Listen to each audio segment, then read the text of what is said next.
Hey, it's me, Brianca Jay, and welcome back. This is the breakdown. What to do when you just don't get it.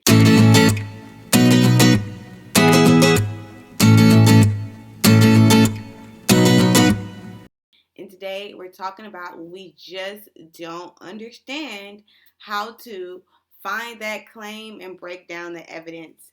Our objective today will be to analyze and synthesize details from the text. Don't worry. All this means is read it, understand it, and make connections from the thing you just read. Very simple. The next thing you're going to do is you're going to understand how to explain how an author builds an argument in order to be persuasive, and hopefully learn how you too can build more persuasive arguments. So, what we're going to be reading today is A Time to Assert American Values. A Time to Assert American Values. This was written in 1994 in the New York Times. And the whole piece is about this kid named Michael Fay. He's American but lives in Singapore. And while he's there, he steals street signs and vandalizes cars, just like all other American kids. And he is picked up by the police and told to be caned. That's when you're hit on the butt several times with a wooden cane. Anyway, when this happens, the entire world is outraged because, as Americans believe, this is cruel and unusual torture. But Singapore believes, hey, people gotta learn a lesson. And this is an entire controversy where newspapers, editors, reporters, everybody had different ideas. In this little essay, we'll find out this author's idea, come down to his main claims, and the evidence he uses to support it. One thing to remember is when people are writing pieces like this, these opinion pieces, their whole desire is to turn their opinion to our opinion.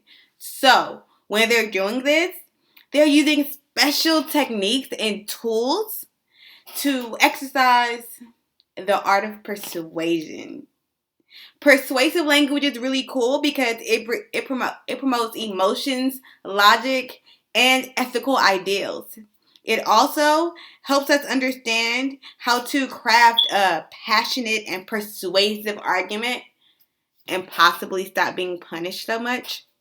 So, what we want to do here is read this article and seek out what makes it so compelling. Like, why am I now agreeing with this author? What happened? Let's go into it. A Time to Assert American Values.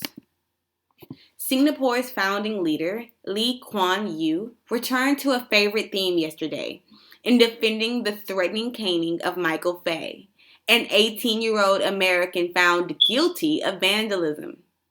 Western countries value the individual above society.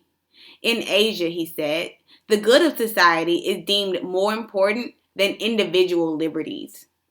This comfortable bit of sophistry helps governments from China to Indonesia rationalize abuses and marginalize courageous people who campaign for causes like due process and freedom from torture.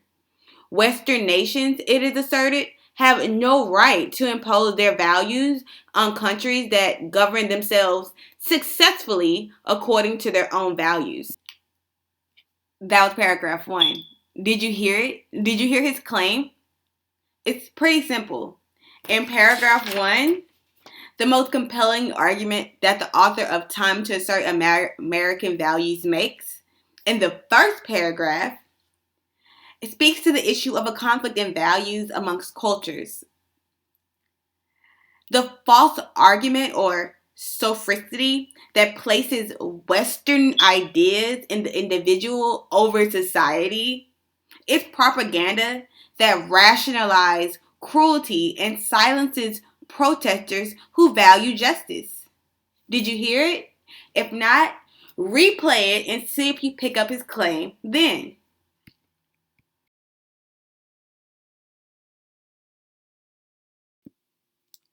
Hey, I hope you found the claim. Now, let's find the evidence. Step 2. What does he say to highlight his claim? If you look at paragraph 1, it shows just how the author is not agreeing with the leader, but arguing against him. What really pointed that out to me was the term sophricity. I had never heard it before, but once I looked it up, I found out it meant false argument. So what the author is saying is, the leader of Singapore is presenting a false argument about American ideals. Then he goes on to refute it. So, what's the impact of all this?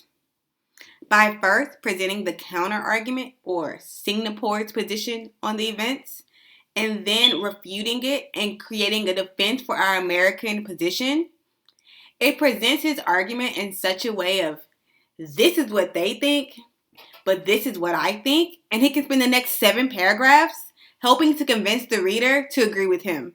This is a really effective technique that persuades the reader using logical evidence.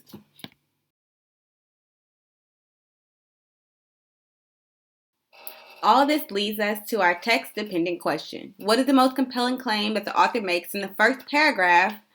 And to answer it, we use the race strategy. First, we restate the question in white. You can pause it if you need to. And then we answer the question, illustrated in yellow. The next thing we want to do is cite evidence from the text, and I do that here in green. And lastly, I explain my answer, and I do that here in blue.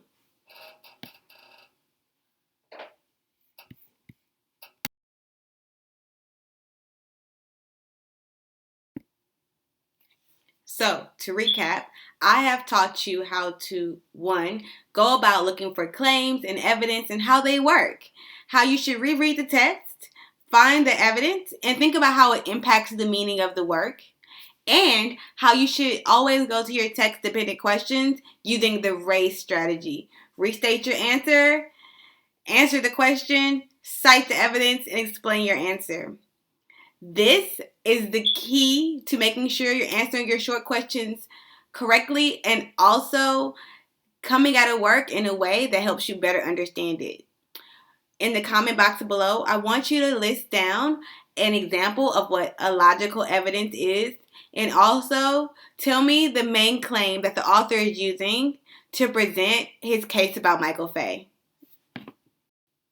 It's been great having you today. This is The Breakdown, and I'm Brianca Jay. Thanks for watching.